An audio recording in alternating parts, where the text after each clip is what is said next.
நாம் இந்த பூமியிலே வாழக்கூடிய ஒவ்வொரு வினாடியும் பொறுமதியானதாகத்தான் இருக்கிறது. நமது மூச்சு இருக்கும் வரைக்கும் அல்லாஹ் இந்த உலகத்திலே சந்தர்ப்பத்தை தந்திருக்கிறார். அது ஆணாக இருந்தாலும் சரி, பெண்ணாக இருந்தாலும் சரி. நமது உயிர் இருக்கும் வரைக்கும் அல்லாஹ் அவகாசத்தை தந்து கொண்டே இருக்கிறார். நாம் நமது சொத்துக்களை தீனுக்காக வேண்டி நாம் பயன்படுத்த வேண்டும். நமது செல்வங்கள் அது தீனுக்காக செலவழிக்கப்பட வேண்டும். நமது காசு பணங்கள் அது சதகாவாக மாறி அதை அல்லாஹுக்காக வேண்டி நாம் செலவழிக்க வேண்டும். நமது கால நேரங்கள் இது தீனுக்கு செலவழிக்கப்பட வேண்டும். சகோதரிகளே, அல்லாஹ் சொத்துக்களை தந்திருக்கிறானா, அல்லாஹ் செல்வங்களை தந்திருக்கிறானா, இது தீனுக்கு தோதுவாக அல்லாஹுக்கு நாம் செலவழிக்க வேண்டும். சகோதரிகளே, அல்லாஹ் ஜல்ல சுப்ஹானஹு வ தஆலா எந்த துறைகளை நமக்கு தந்திருக்கிறானோ அந்த துறைகள் மூலமாக அல்லாஹ்வை நாம் சந்தோஷப்படுத்த வேண்டும்.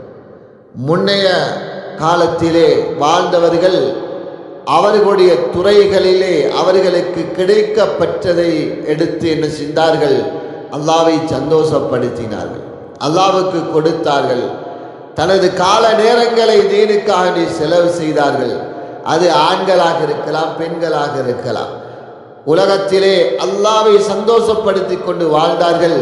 அல்லாஹ் அவர்களை இன்று வரைக்கும் போற்றிக் கொண்டிருக்கிறான், அல்லாஹ் புகழுகிறான். சகோதரிகளே, அதனால் நமக்கு கிடைத்தவைகளை வைத்து நமக்கு அல்லாஹ் எதை தந்திருக்கிறானோ அதை நாம் தீனுக்காக வேண்டி அர்ப்பணிக்க வேண்டும். சகோதரிகளே, அல்லாஹ் ஜல்ல சுப்ஹானஹு வ தஆலா நமக்கு தந்து நம்மளை எதிர்பார்த்து கொண்டிருக்கிறான்.